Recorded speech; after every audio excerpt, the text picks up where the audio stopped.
Alhamdulillah Alhamdulillahilladzi khalaqal laila wan nahar wasyamsa wal qamar wa asyhadu an la ilaha illallah al-munji min adzabin nari wa adzabil qabr wa salatu wassalamu ala nabina Muhammadin ma asyraqat syamsun wa anaru badr amma faya ibadallah ittaqullaha haqqa tuqatih wa la tamutunna illa wa antum muslimun usikum wa nafsi bitaqwallah faqad fazal muttaqun qala ta'ala fi muhkami tanzilih bismillahirrahmanirrahim la syamsu yanbaghi laha an tudrikal qamara wa lal lailu sabiqun nahar wa kullun fi falaki yasbahun. Kaum muslimin jamaah salat gerhana bulan yang dirahmati Allah Subhanahu wa taala. Alhamdulillah wa syukrulillah, kita panjatkan kepada Allah Subhanahu wa taala bahwasanya kita termasuk orang-orang yang dicatat oleh Allah Subhanahu wa taala, orang yang meramaikan masjidnya, bersimpuh di hadapannya dalam momen dan peristiwa fenomena alam yang sangat aneh, yaitu gerhana bulan. Gerhana bulan atau gerhana matahari adalah salah satu tanda-tanda kekuasaan Allah Subhanahu wa taala. Allah Subhanahu wa taala telah menciptakan malam, menciptakan siang, menciptakan matahari, menciptakan bulan, memiliki hikmah, memiliki tujuan yang mulia. Di antara mereka yang ketika melihat pergantian matahari, pergantian bulan, perjalanan matahari, perjalanan bulan, terjadinya peristiwa gerhana matahari, gerhana bulan, maka di antara mereka, yaitu orang-orang beriman, ada sekelompok orang-orang yang senantiasa mensucikan Allah Subhanahu wa taala. Allah Subhanahu wa taala berfirman bagaimana bahwasanya alam semesta berada dalam genggamannya. Bulan yang begitu dahsyat besarnya, matahari yang begitu dahsyat besarnya, bahkan jumlahnya bisa lebih puluhan kali lipat dari besarnya bumi, maka matahari dan bulan dalam kendali Allah Subhanahu wa taala. Allah Subhanahu wa taala berfirman, la syamsu yanbaghi laha an tudrikal qamar wa lal lailu sabiqun nahar. Tidak akan pernah, kata Allah, matahari mendahului bulan, malam mendahului siang. Wa kullun fi falaki yasbahun. Seluruhnya, baik matahari, baik bulan, baik siang, baik malam, semuanya bertasbih kepada Allah Subhanahu wa taala. Semuanya berotasi dalam rotasi yang telah ditetapkan oleh Allah Subhanahu wa taala. Itulah cara mereka bertasbih, itulah cara mereka memuji kepada Allah Subhanahu wa taala. Kaum muslimin yang dirahmati Allah Subhanahu wa taala, Allah menciptakan malam sebagai sarana untuk malam hari, sebagai sarana untuk beristirahat, untuk menenangkan jiwa, beristirahat dari segala aktivitas. Karenanya dalam kondisi malam Allah kasih bulan sebagai cahaya yang menerangi kita di saat kita sedang beristirahat. Sebagaimana Allah ciptakan siang, maka Allah ciptakan siang hari untuk bekerja, untuk beraktivitas. Maka Allah ciptakan matahari yang terang sebagai cahaya yang menerangi di saat kita sedang beraktivitas. Maka tak mungkin dibalik oleh Allah Subhanahu wa taala. Siang hari dikasih cahaya rembulan, sedangkan malam hari dikasih cahaya matahari.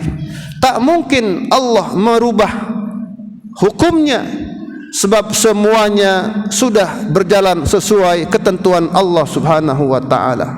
Ibadallah yang dirahmati Allah Subhanahu wa taala, siang hari yang Allah ciptakan, wa ja'alna al-laila libasa wa ja'alna an-nahara ma'asha.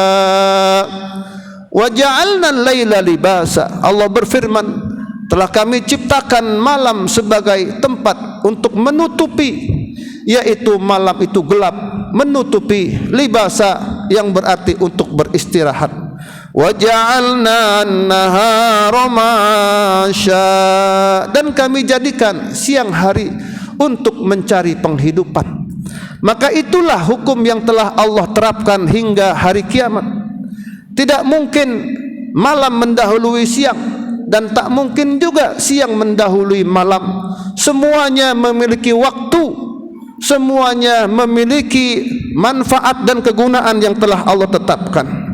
Ibadallah, kaum muslimin yang dirahmati Allah Subhanahu wa taala, maka itulah fenomena-fenomena alam, baik siang, baik malam, baik bulan, baik matahari, itu semua benda-benda, makhluk-makhluk yang Allah ciptakan untuk tujuan untuk melengkapi kehidupan manusia. Tidak ada di antara ciptaan Allah Subhanahu wa taala yang diciptakan sia-sia. Ibadallah yang dirahmati Allah Subhanahu wa taala, di antara makhluk-makhluk lainnya yang Allah ciptakan adalah yaitu matahari dan bulan. Matahari dan bulan adalah dua tanda dari tanda-tanda kebesaran Allah Subhanahu wa taala yang telah diciptakan oleh Allah untuk satu kemaslahatan umum atau kemaslahatan khusus. Dan semuanya itu diciptakan dengan ketentuan, ukuran, standar, takdir dari Allah Subhanahu wa taala. Allah Subhanahu wa taala berfirman, "Huwallazi ja'ala asy-syamsa dhiyaa'a wal qamara nura wa qaddarahu manazila lita'lamu 'adada as-sinina wal hisab. Ma khalaqallahu dzalika illa bil haqq yufassilul ayati liqaumin ya'lamun." Allah Subhanahu wa taala menciptakan, Allah Subhanahu wa taala berfirman dalam Al-Qur'an, dialah Allah Subhanahu wa taala yang telah menciptakan matahari sebagai cahaya dan bulan sebagai rembulan yang memberikan penerangan, dan seluruhnya telah Allah tetapkan tempat-tempatnya dan kedudukan-kedudukannya.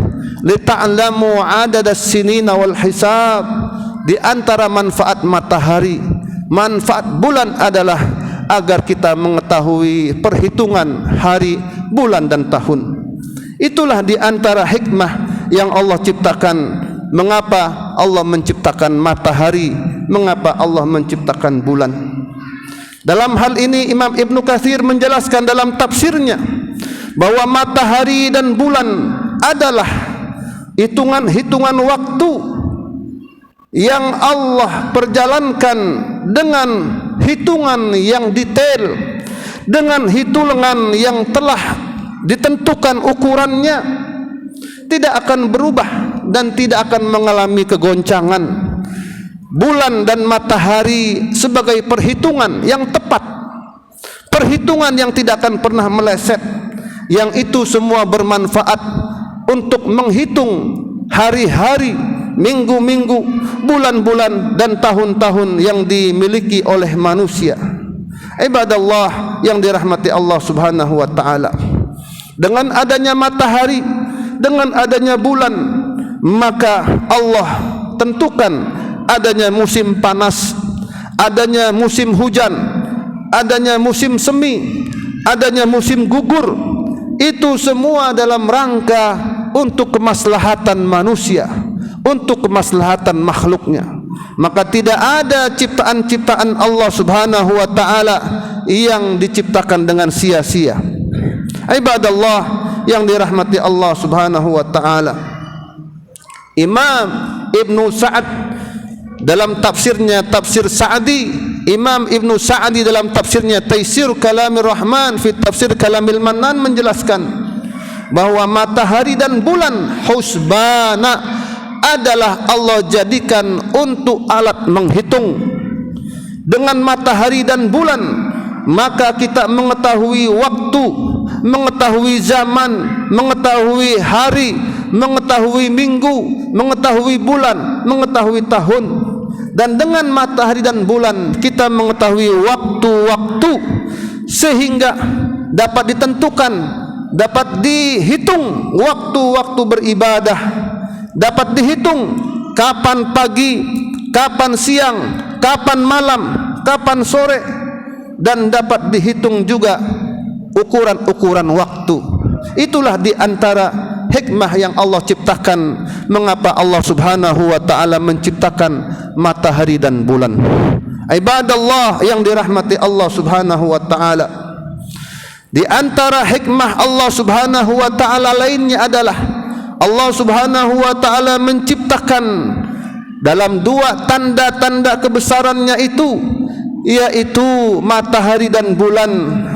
Allah juga menciptakannya sebagai bentuk ancaman dari Allah untuk menghadirkan rasa takut terhadap hamba-hambanya jika mereka telah melampaui batas, jika mereka telah menyimpang. Demikian agar mereka kembali ke jalan yang benar, mereka kembali kepada jalan Allah Subhanahu wa taala. Di antaranya adalah peristiwa gerhana bulan dan gerhana matahari. Maka gerhana bulan dan gerhana matahari Allah ciptakan dan Allah adakan adalah sebagai tahwifan li'ibadih, sebagai bentuk teguran terhadap hamba-hambanya yang telah melampaui batas. Hal ini sebagaimana Allah jelaskan, wa ma nursilu bil ayati illa tahwifa. Dalam Al-Quran surah Al-Isra ayat Allah berfirman, wa ma nursilu bil ayati illa tahwifa, dan tidaklah kami kirimkan tanda-tanda kebesaran Allah, yaitu di antaranya matahari dan bulan, illa tahwifa, kecuali untuk menghadirkan rasa takut terhadap hamba-hambanya yang telah menyimpang, yang telah menjauh, agar mereka dekat kepada Allah Subhanahu wa taala. Oleh karena itu kaum muslimin yang dirahmati Allah Subhanahu wa taala, peristiwa yang dinamakan dengan gerhana bulan, gerhana bulan berarti yaitu posisi cahaya bulan terhalangi oleh cahaya, oleh posisi bumi. Bulan terhalangi oleh bumi, lalu setelah bulan, bumi, baru matahari dalam posisi yang segaris lurus. Matahari, bulan, lalu di situ matahari, lalu bulan, lalu bumi. Sehingga ketika terjadi gerhana bulan, maka kita terhalangi dari cahaya rembulan. Kenapa? Sebab rembulan cahayanya terhalangi oleh bumi, oleh bayangan bumi, sehingga bulan gelap. Maka malam hari ini adalah malam ke-12, malam ke-12 dari Rabiul Akhir. Berarti sejatinya malam ini adalah malam yang terang, rembulan. Kenapa? Dikarenakan terjadi gerhana bulan, cahaya bulan terhalangi oleh bumi, maka terjadilah gelap. Kenapa? Karena bulan menghadirkan cahaya, dapat limpahan cahaya dari matahari. Inilah peristiwa yang dinamakan dengan gerhana bulan. Kaum muslimin yang dirahmati Allah Subhanahu wa taala, peristiwa gerhana bulan atau gerhana matahari bukanlah peristiwa fenomena alam biasa, bukanlah hanya sebagai bentuk peristiwa-peristiwa kosmik atau peristiwa-peristiwa alam semesta biasa, akan tetapi di situ ada hikmah yang ingin Allah hadirkan dalam peristiwa terjadinya gerhana bulan dan gerhana matahari. Maka orang-orang non-muslim senantiasa menggambarkan peristiwa gerhana bulan, gerhana matahari hanyalah peristiwa biasa, peristiwa alam biasa yang tak ada kaitannya dengan urusan Allah Subhanahu wa taala. Itulah yang senantiasa digambarkan oleh para penulis-penulis, ahli-ahli biologi, ahli-ahli geologi, ahli astronomi, orang-orang non-muslim, sehingga kita dapatkan dalam peristiwa gerhana bulan dan gerhana matahari orang menyambutnya biasa-biasa saja. Padahal di zaman Rasulullah sallallahu alaihi wasallam, Rasulullah jika datang gerhana bulan, maka Rasulullah penuh rasa takut. Wajah Rasulullah timbul rasa takut. Lalu Rasulullah mengambil sorbannya, lalu Rasulullah memerintahkan para sahabat Nabi untuk mensyiarkan, untuk mengumumkan peristiwa bulan, gerhana bulan atau gerhana matahari. Lalu Rasulullah mengumpulkan kaum muslimin, dan disitulah mereka solat sebagaimana kita melakukan solat, dengan solat yang tidak biasa, dengan solat yang tidak normal, dikarenakan sekarang terjadi peristiwa alam yang tidak normal, yaitu gerhana bulan atau gerhana matahari. Maka solatnya pun tidak normal sebagaimana telah kita laksanakan. Lalu setelah itu Rasulullah sallallahu alaihi wasallam memerintahkan para sahabat-sahabatnya untuk memberikan infak yang terbaik, diberikan infak-infak kepada fakir miskin, kepada para yatim, para masakin, infak-infak yang diberikan untuk jalan dakwah Allah Subhanahu wa taala. Ibadallah yang dirahmati Allah Subhanahu wa taala. Efeknya apa? Ketika terjadi peristiwa gerhana bulan, gerhana matahari, orang berlomba-lomba naik gunung, naik ke bukit untuk meneropong, untuk melihat gejala bulan, melihat gejala matahari. Itulah yang senantiasa dibiasakan dan dibudayakan oleh orang-orang barat yang tidak beriman kepada Allah Subhanahu wa taala. Sementara di zaman Rasulullah, kalau sudah terjadi gerhana bulan, gerhana matahari, maka orang-orang yang di kebun berhenti beraktivitas, yang di kantor berhenti beraktivitas, yang di pasar berhenti beraktivitas. Mereka semuanya berduyun-duyun bersama Rasulullah sallallahu alaihi wasallam melakukan solat gerhana bulan atau solat gerhana matahari, dan mendengarkan khutbah yang disampaikan oleh baginda Rasulullah sallallahu alaihi wasallam.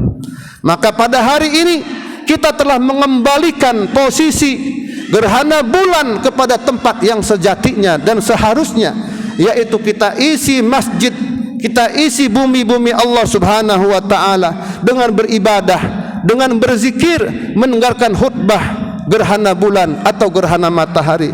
Itulah yang diajarkan oleh baginda Rasulullah sallallahu alaihi wasallam.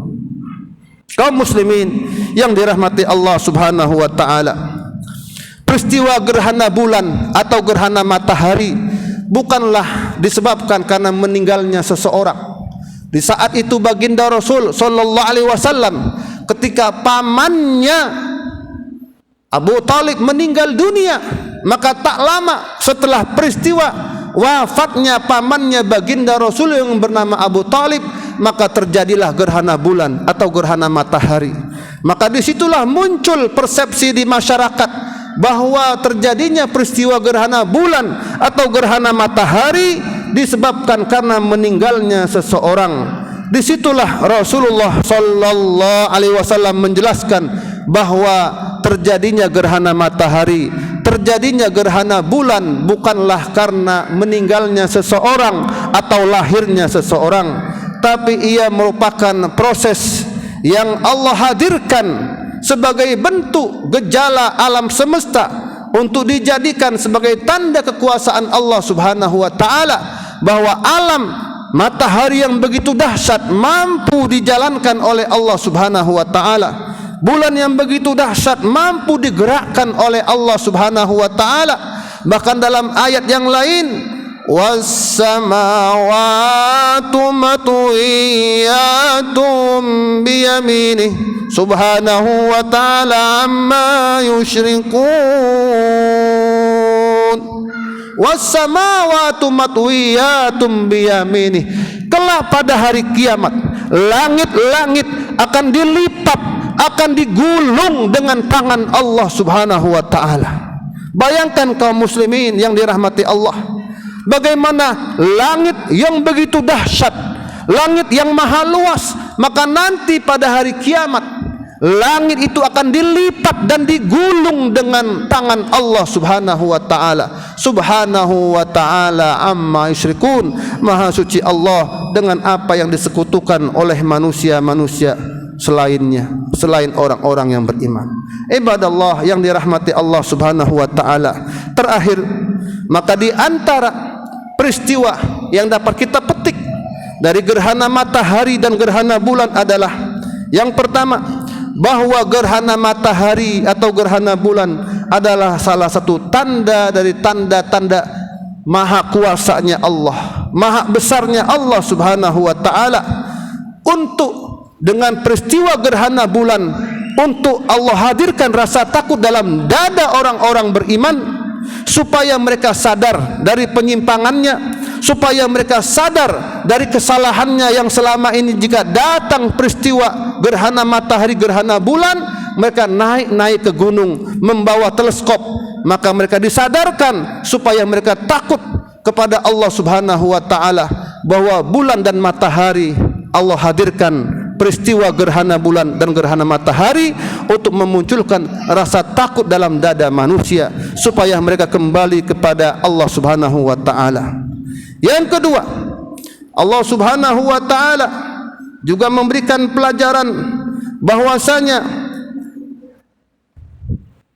peristiwa solat gerhana matahari atau gerhana bulan, maka para ulama menjelaskan, ada yang mengatakan hukum solat gerhana bulan dan gerhana matahari hukumnya adalah sunnah, ada yang mengatakan hukumnya wajib.